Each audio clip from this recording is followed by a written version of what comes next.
The President will find in our new majority the voice of the American people as they've expressed it tonight, standing on principle, checking Washington's power, and leading the drive to a smaller, less costly, and more accountable government here in Washington, D.C.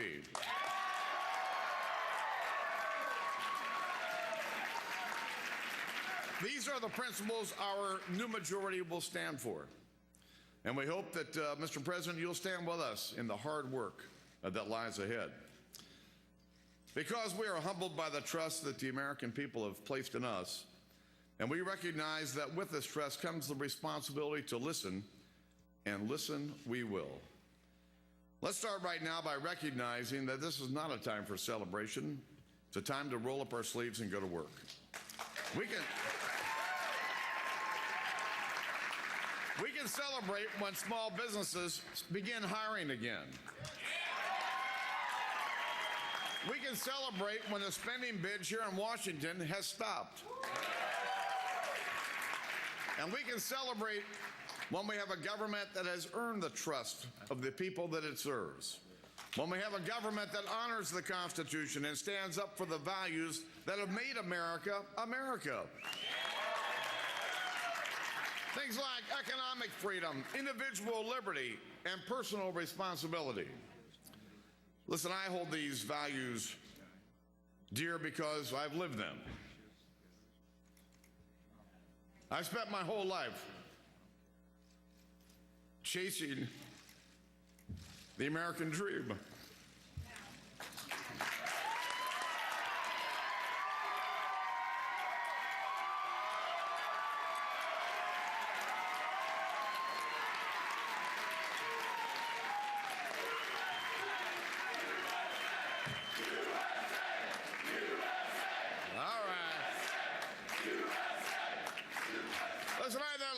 I started out mopping floors, waiting tables, and tending bar at my dad's tavern. I put myself through school, working every rotten job there was, and in every night shift I could find. And I poured my heart and soul into running a small business.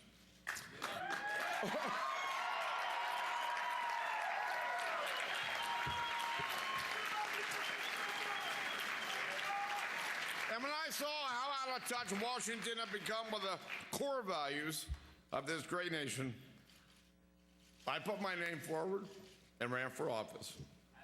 So I'm going to thank my wife, Debbie, my girls, Lindsay and Tricia, my 11 brothers and sisters, and all my friends and neighbors in Ohio for giving me the chance to serve and the opportunity to stand before you ready to lead.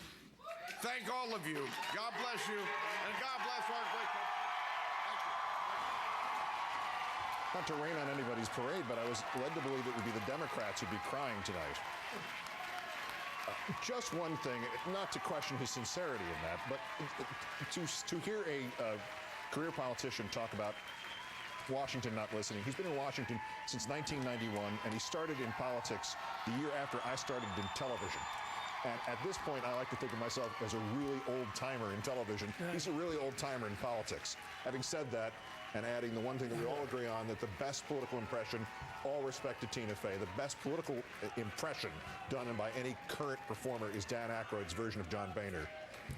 Let's skip on because we have a result to report to you from the California Senate race, where NBC News' decision desk, Dr. Freud, predicts the outcome of this race and forecasts it for Barbara Boxer, the incumbent in the really a lot of money was spent on this campaign for the Senate seat in California that has been hers and is hers once again. And at 1/5 of the vote, she has already a 135,000 margin over the challenger, Carly Fiorina. So the California Senate retained by the Democrats. Looking at the performance of Carly Fiorina and Meg Whitman, it's remarkable. They're so identified with the John McCain campaign, and just neither of their candidacies going anywhere. And that pretty much eliminates any chance for the Republicans to take the Senate as well. Well, that's Arnold Schwarzenegger. Arnold Schwarzenegger just elected Democratic. He did. He did. California voted on someone who'd never done this before. It created a disaster. Arnold Schwarzenegger is so unpopular now in California. Gray Davis, the person he beat in the recall, polls more popularly than Arnold Schwarzenegger. And Californians voted for people who know how to do this and against Arnold Schwarzenegger. the ad that Jerry Brown put up against Meg Whitman, that just contrasted Schwarzenegger's words with her words, the exact same phrases, was brilliant. And that, I mean, if the election hadn't been Look, won, if at that Schwarzenegger point, had done a that great won job it. as governor, Whitman would have sailed in there. Yeah. We have yet to see that race, the governor's race, but the Senate race, as we said, decided in California. Backing up to where we started with Ed Schultz, the first half, the city half, the urban half of the Nevada Senate race is counted already with, again, as we said, coming to you by fax sooner rather than later, we hope, the rural voting. So let's pick up where we were at on this subject of what they're making now up to 57% of the vote, and it's still an 8-point margin for Harry Reid. Well, this means that Sharon Angle is going to have a real strong showing in rural Nevada. And the Reid camp is very enthusiastic right now because the early returns are showing that Harry Reid is leading in Washoe County, which of course has the city of Reno, the hometown of Sharon Angle. And for Harry Reid to be leading there is a very good sign. And so this quiet confidence has turned into a whisper, is now starting to turn into yells. They are smelling the victory here in the Reid Hall tonight here in Las Vegas. 70% of Clark County accounts for, that much of a vote out of the state of Nevada. I mean, this is going to be a huge victory for the Democrats if Harry Reid can hang on. Never in the history of our country have we seen so much money poured in to try to take out a Democratic candidate. Karl Rove is from Sparks, Nevada. He, of course, has personally invested a lot of time and money into trying to defeat Harry Reid, spending a lot of his time focusing on this race because they want to take off the head of the Democratic Party. Right. They want to get it at the head. They want to get the soul, and they want to force the Democrats to go behind closed doors and have that fight as to who's going to lead the party next. If Harry Reid can do this, this is real resilience. No question about it. Hey, give me the ground game out there. We've been watching the ads. Give me the ground game. Which unions, if this comes out as a tight victory for Harry, which unions have been on the ground actually delivering in the GOTV here? Well, the Service Employees International Union has been very strong out here, Chris.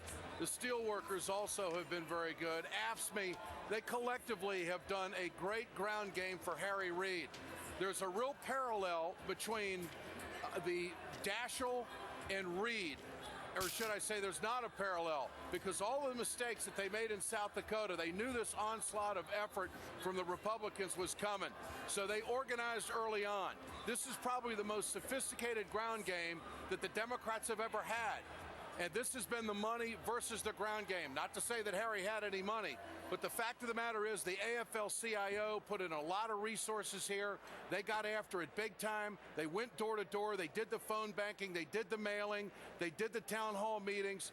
And one of the strategies with the Reid camp was to try to get Harry out with a smile on his face, because this tough job in Washington of dealing with the finances and dealing with foreign policy and dealing with education, dealing with health care. When you see Harry Reid, he's always got this real serious look on his face. And all of a sudden they think, well, Harry's kind of a tough guy to talk to.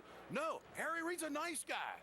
And so what they've tried to do here, especially in the last month, is to get Harry with a smile on his face. He came on our show and said, hey, my door's open in Searchlight, Nevada.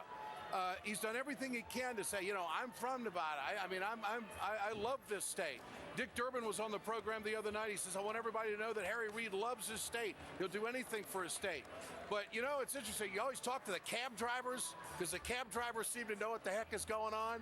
They've been somewhat amused by all of this. They say, we're just a small state with a few electoral votes. What the heck's this all about? We've known Harry for a long time. It's just a lot of us don't like him. So this race has got more personality in it, and it's not all Sharon Angle. Let me ask you about the women. I always think of Vegas out there. This is important to me. Working women out there. When you go to Vegas, not everybody's having a great time. A lot of people that do the work, the scut work out there, cocktail waitresses, people working in the casino. A lot of those jobs don't pay a ton of money, I don't think. They are organized labor people, right? Which unions are those? Yes. Which unions are the ones, the restaurant workers? Who are they you meet out there in Clark County? Well, it's the Service Employees International Union, AFL-CIO. Yeah. They put a big effort. Right? You see, the one thing about that, they were saying if they lose Harry Reid, they have no chance in Employee Free Choice Act. No chance. Now, obviously, they were hoping it was going to be a different outcome in the House. So the outcome in the House tonight means there will be no Employee Free Choice Act. That is totally off the table. That is a non-negotiable issue with the Republicans. But it was those service workers that have been so diligent, and the Latino vote is going to come in strong, I believe. The get out to vote effort with the Latinos and the African Americans, it's going to make a big difference. But the early voting and that ground game I was talking about, 380,000 votes cast early on in a state of less than 2.9 million people. That's a hell of an effort. That's a great turnout. There is the number. In the minute we have left here, we've got to go out to Howard Feynman at the listening post for a little bit more from the Harry Reid campaign. Howard? Yeah, I just want to say, having talked to one of Harry Reid's top people just a few minutes ago from here, what he said was another important factor here was that it was Harry Reid's idea to get the Democrats to hold a presidential primary there in 2008. And Harry Reid's idea in doing that was to help build up the muscles of the Democratic Party in Nevada in a state that didn't have a lot of party organization, especially on the Democratic side. Yeah. So that was crucial, and Harry Reid did that combined with the union effort that Chris was talking about. And one other factor, people got to know Sharon Angle the way they knew Harry Reid, and they didn't like what they saw in her. Howard Feynman, thank you. We'll continue to watch the Nevada race. Also at the top of the hour, polls close in Hawaii. All the results when we continue.